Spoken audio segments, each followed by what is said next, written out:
The sound of rain echoed softly against the glass. In a tall skyscraper overlooking New York City, a man stood silently by the window.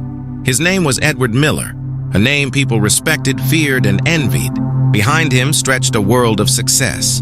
Awards, trophies, photographs with politicians and celebrities. Yet in that moment, none of it mattered.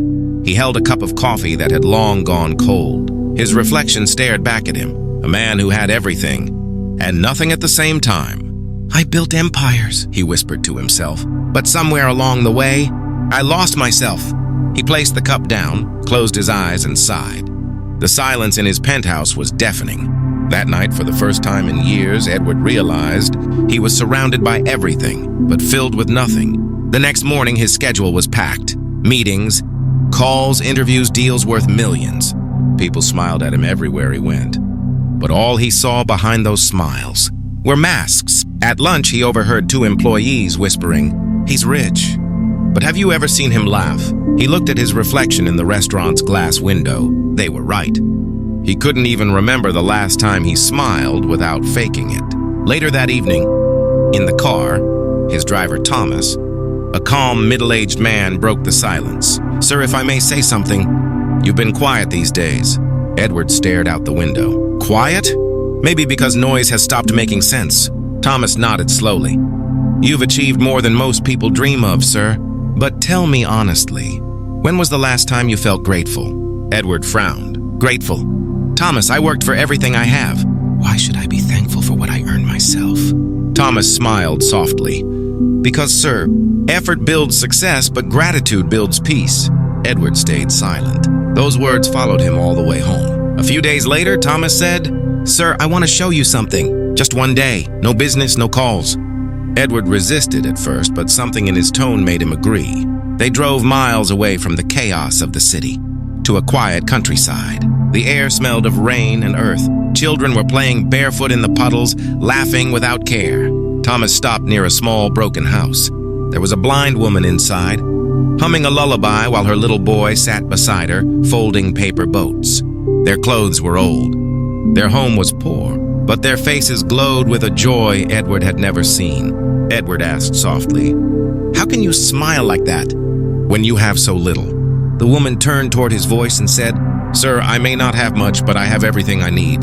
Every morning I thank God that my son wakes up smiling. Every night I thank him that I can still feel his heartbeat when I hold him close. Gratitude makes my darkness full of light." Edward's eyes welled up. He didn't have words, only a deep ache inside, an ache that whispered, "You've been chasing the wrong things." That night, Edward couldn't sleep. The blind woman's words echoed in his head. He sat in his study, staring at an old photo on the shelf. His mother smiling, holding his little hand. She had died before he became successful. And in all those years, he had never once said thank you. "Mom," he whispered, voice trembling, "you gave me everything. Your time, your dreams, your love. And I was too busy to even notice."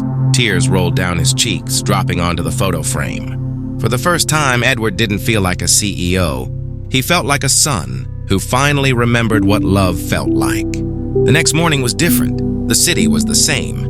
Traffic, horns, chaos, but Edward felt peace.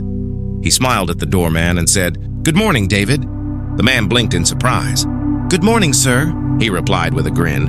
In the office, Edward called a small meeting. His employees were nervous. They thought he was angry again. Instead, he said, "All of us complain every day about work, time, people, but none of us say thank you. We forget how lucky we are to even have work, time, and people."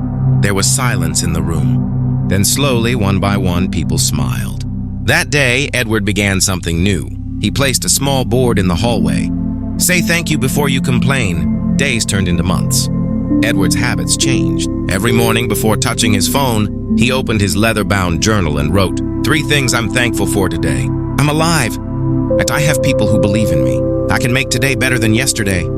The more he wrote, the lighter he felt. The world didn't change, but his heart did. He started noticing the little things.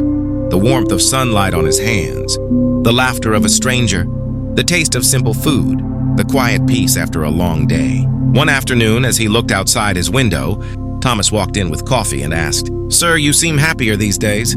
Edward smiled. "I am. I stopped asking for more, and started thanking for what I already have. Thomas nodded, eyes soft. Then, sir, you've truly found success. Edward looked outside, the city glowing golden in the sunset. No, Thomas, he said quietly. I've found peace. Months later, Edward visited the same blind woman again. He brought gifts for her and her son, but she refused gently. Sir, we already have enough, she said.